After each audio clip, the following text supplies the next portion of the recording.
Okay. Yeah, we do have sound. Okay, good morning. I just thought I would play some Rhodes, and I was just gonna make a quick uh, like Instagram post or something, and I thought, well, maybe I should stream it. Maybe people are on their morning commute or something. Need some peaceful Rhodes music. So here you go.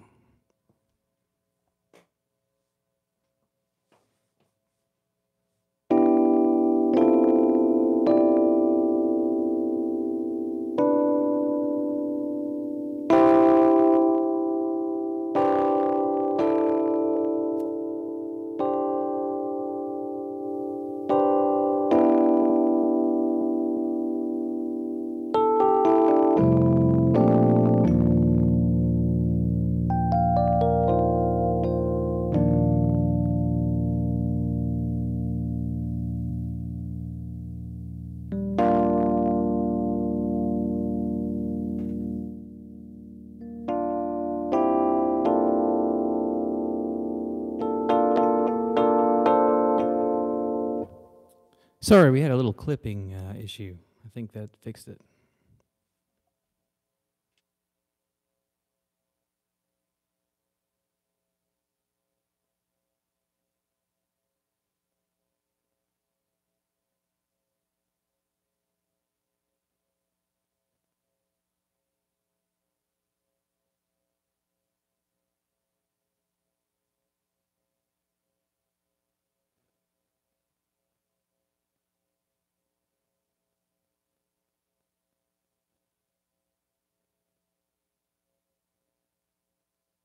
I promise we're going to get underway soon. I thought I was prepared, but apparently I am not.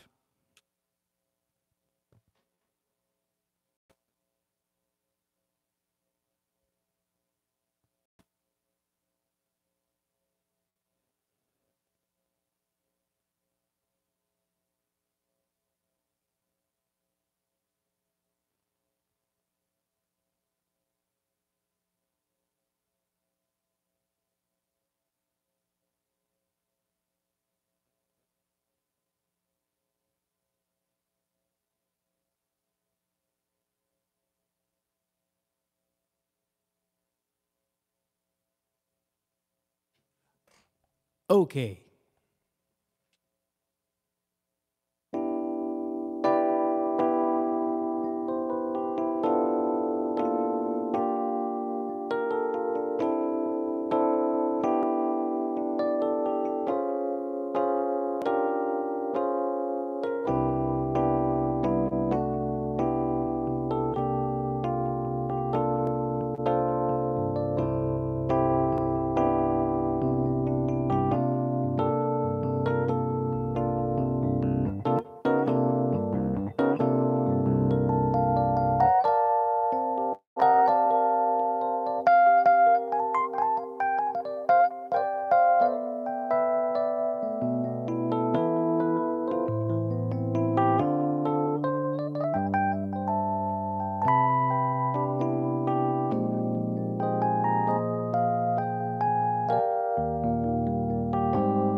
How's that for some taxi?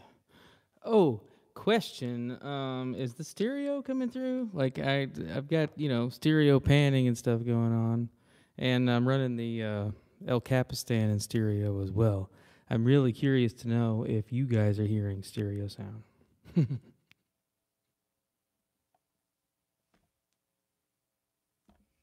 How's the sound? Is it loud enough? Is everything cool? Like, I think I got rid of that clipping problem.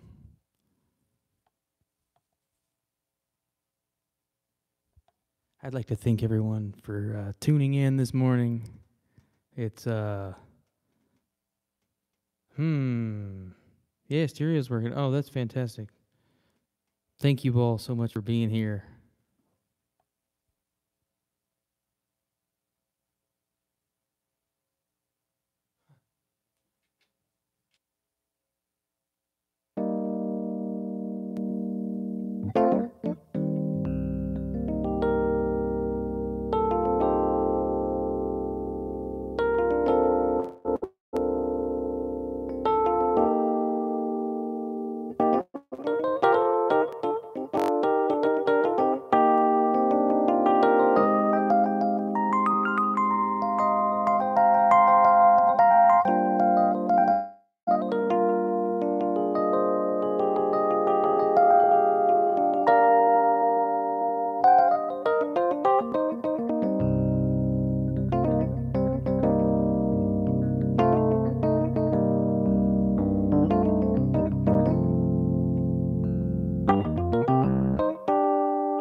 I literally was just sitting here thinking somebody's gonna ask me, why don't you like put it through a phaser or something?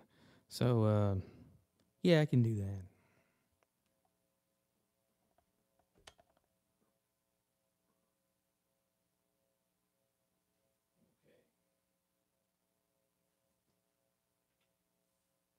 How about small stone?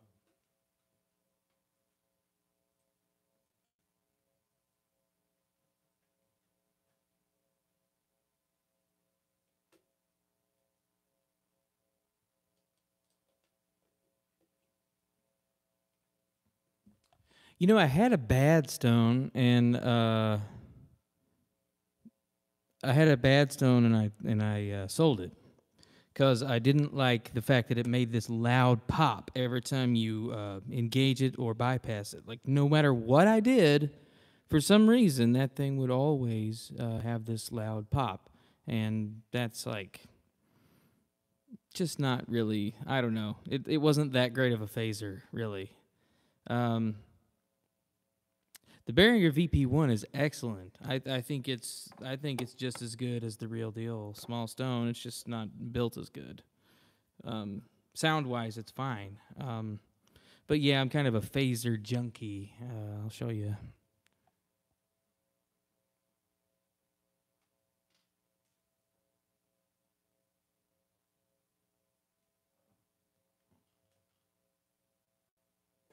So, had to at least have the Maestro. Yeah, I'm not using the pop filter. I'm not even using it. It's no, this is the right side of the microphone. I'm just not using it. Yeah, see, like this is the side that you address, but I'm not using it.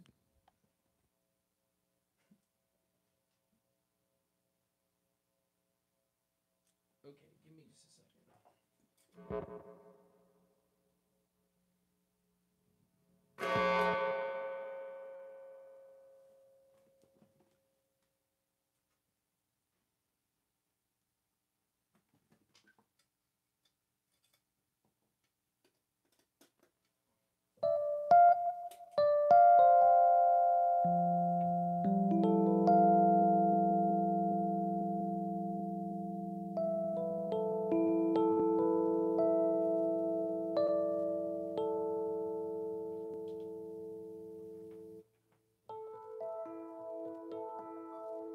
There we go.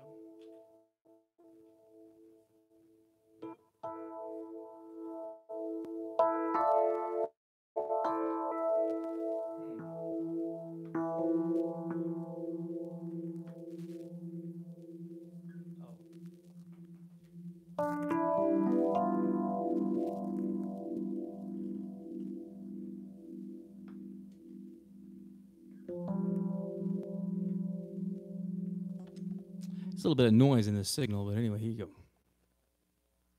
Oh, that's awesome. Hey, Anderson, I'm really glad.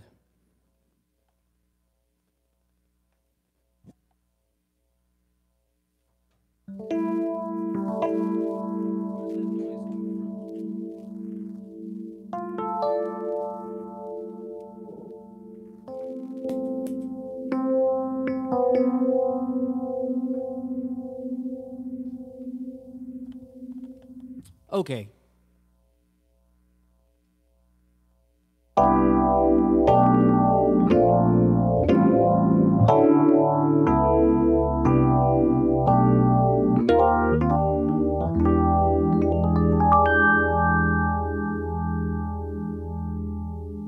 This is the day of the expanding man.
Good morning, everybody who is tuning in. Thank you for listening.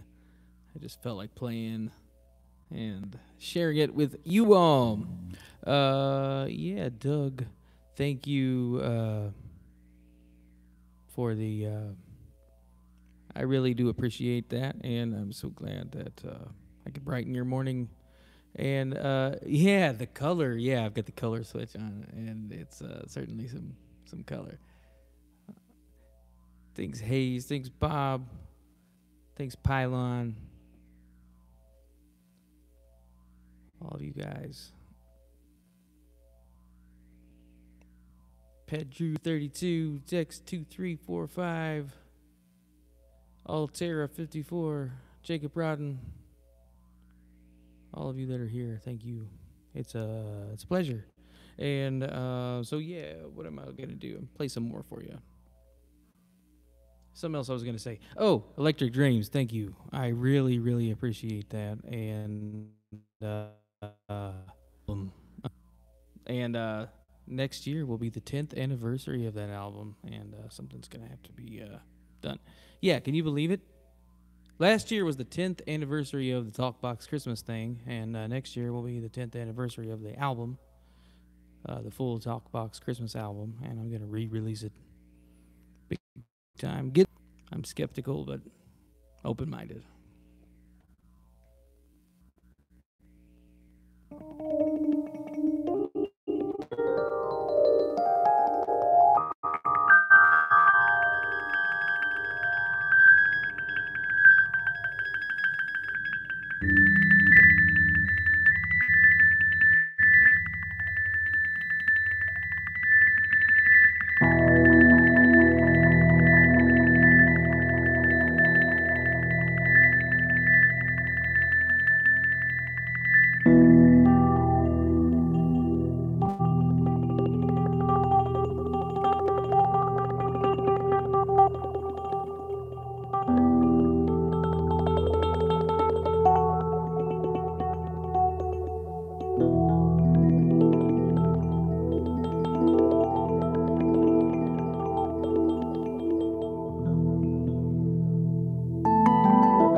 I don't know, Zach's Picks. Let's book something. Let's do it. Come down to Florida, you can hear me play like all the time because I'm like always gigging. All the time. Anyway, I think I'm tired and I'm going to go to bed. But I thank you all for joining me for some impromptu Rhodes stylings this morning. And well, Mike, so the thing about the bad stone is that like if I really want that sound, I'll use like I've got a stereo polyphase, and I just found like the stereo polyphase like with the regeneration, you know, whatever, the feedback turned up. Um,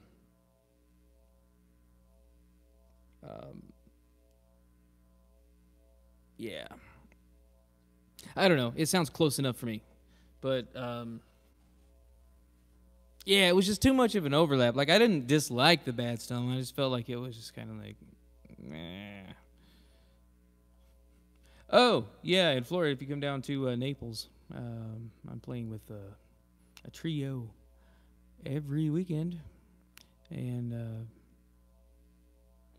yeah, I do 3 or 4 gigs a week, sometimes more,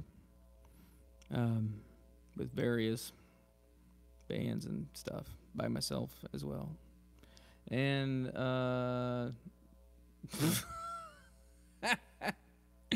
sorry, I totally didn't get your joke. Yeah, it's late, man. Some people are just getting up. Like I've been up all night, so yeah, I'm getting a little toasty. But yeah, that's the musician hours. You know how that goes. What's the best on my set list? Yeah, come down, Doug. We'll be there. I'm sure we will be playing. So,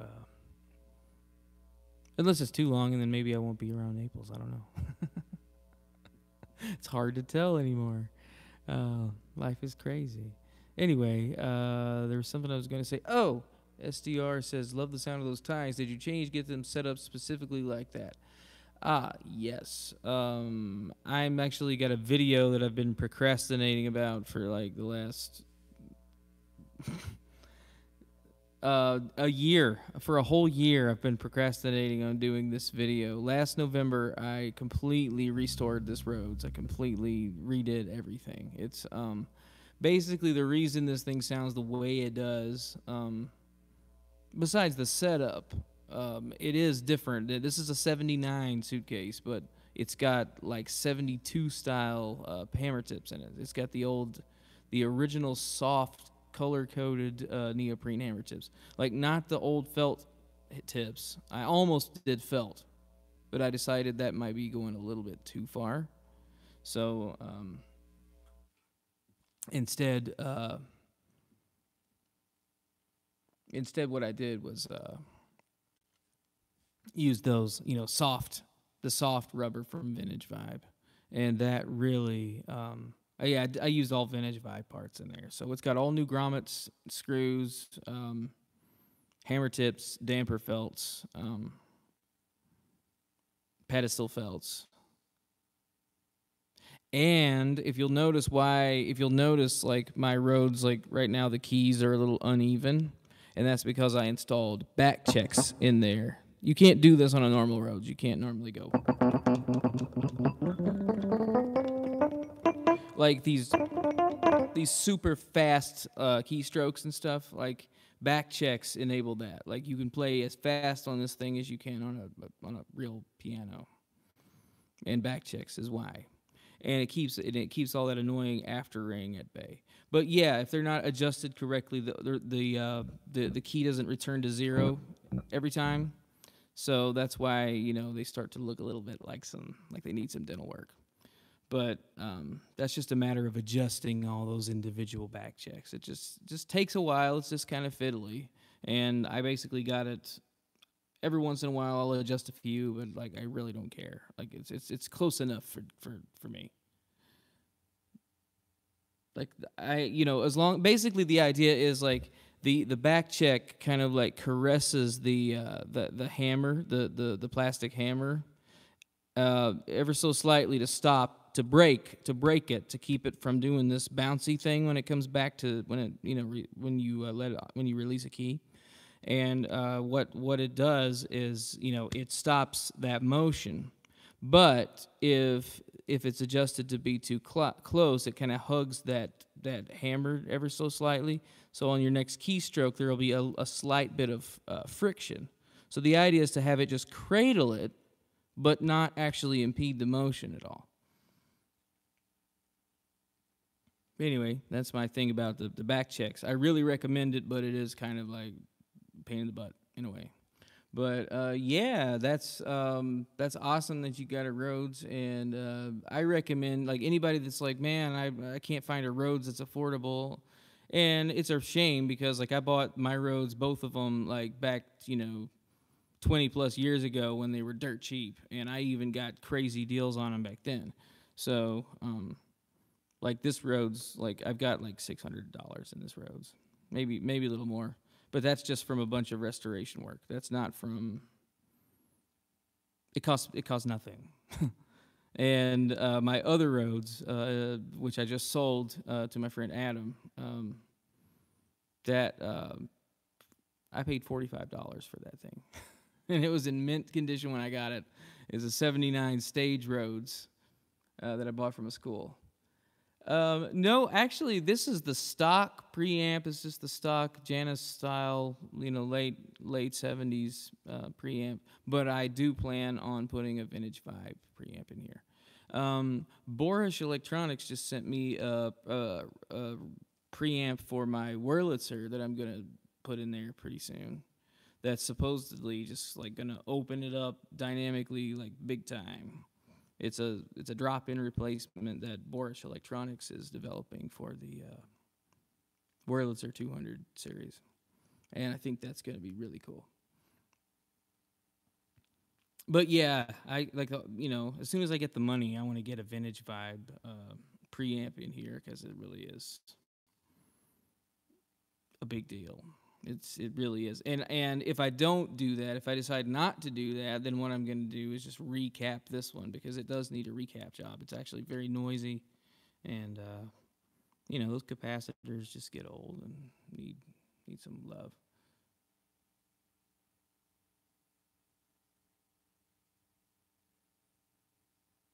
Oh, it was like auto wash pedals. I'm like, what is this thing? Wash your car? I'm like, I need a pedal like that to carry. Like, I'll just carry it everywhere. Except it'll like, if it like malfunctions, it'll be like, it'll be like washing everybody's car in the vicinity, like running up my water bill and stuff. Somebody's got to pay for that. Ottawa. Well, I will tell you this. Hold on a second.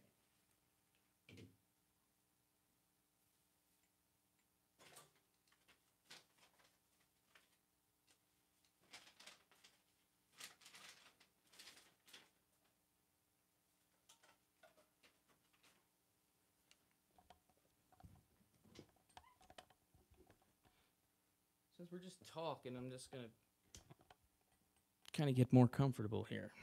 I was just signing off, so I didn't bother to set up anything, but I could at least sit and talk to you here for a minute. Yeah, so Ottawa pedals. Right now, the only thing I've got, gosh, I had a, what was it, Synthwa, Digitech Synthwa pedal, and I sold it. It just,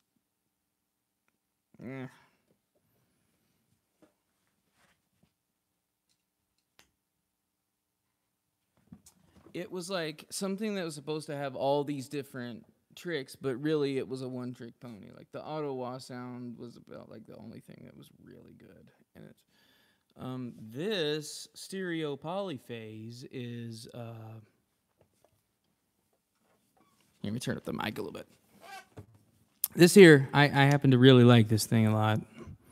I'll put it up close so you can see. This is the electroharmonic stereo polyphase, as you can tell. I think I did a video on this. I'm pretty sure I did a video on this. But this thing does some great auto wah stuff, and in stereo, which is pretty cool. Because the sweep is stereo, so the low part of the frequency is on the left side, and the high frequency is on the right. So when you've got it in envelope mode, it actually sweeps through the stereo spectrum as it's wahing. So that's kind of neat. Oh, yes, Pylon, you are very welcome, and I'm glad you came by. Thank you. And I'll see you soon, I'm sure. Appreciate you.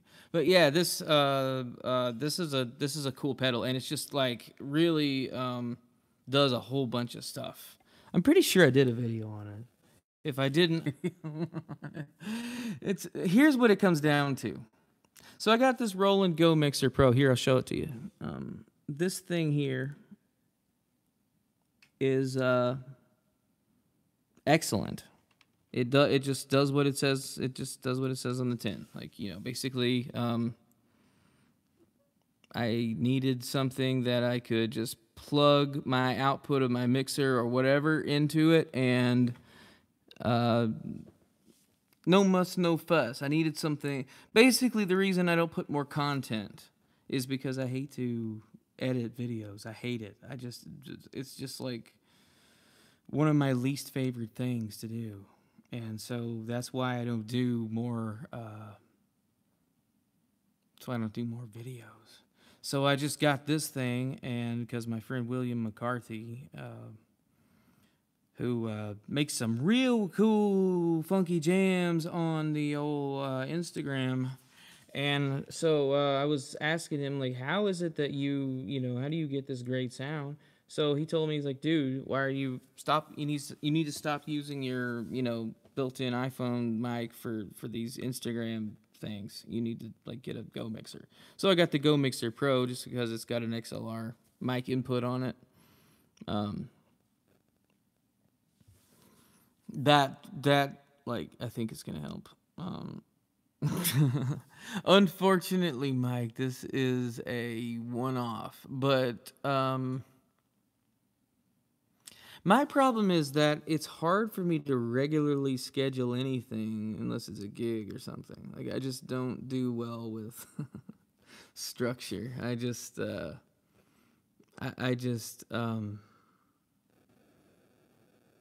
know. My life is complicated. I have a very busy schedule, but most of the stuff is just scheduled by me. Like, just,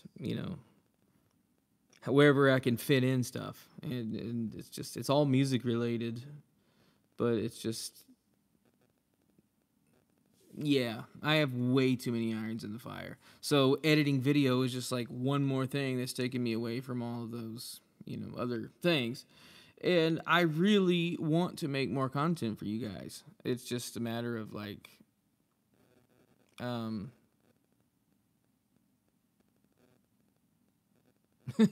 yeah, that's crazy. Says you can get a barrier ADC converter for $30. Yeah, I mean, it's just like, oh, it's a pleasure, man. Thank you. I just decided that, well, here's what was happening. Okay, so basically, I was just going to do a quick little, like, I've been posting a lot. Okay, here's the thing. I've been posting a lot on Instagram and my artist page on Facebook. That's Facebook/mootb, MOOTB. So it's easy to find me on Facebook. It's just Facebook/mootb. And I've been posting all kinds of little quick videos and stuff there and all kinds of stuff because it's stuff I don't have to edit. It's just quick, off the cuff. But honestly, this thing enables me to sound as good as something that I spent a lot of time editing. And for a lot of these little quick, I'm playing instrument videos, it doesn't have to look great. And, iPhone quality looks pretty good anyway. So, yeah, I think I'm going to be putting a lot more content up from now on. So that's a good thing. I've been agonizing over this for the last couple of years. How can I get some kind of a pace going? Because I noticed that's the whole thing with YouTube. It's like, I started on YouTube, like when YouTube started, and had really had quite a following, and had some big, viral videos and stuff, and that I lost all the momentum because I just couldn't keep up with. I got really sick and like had a year where there was like not really much going on, other than just being sick, and so that was 2008, and it just took a long time to kind of get everything back, But where it is now is like, I'm running around like a crazy person, doing all this music, doing all this stuff, doing all these projects, and I've got all this exciting stuff going on, and I want to share it. I want to tell people about it.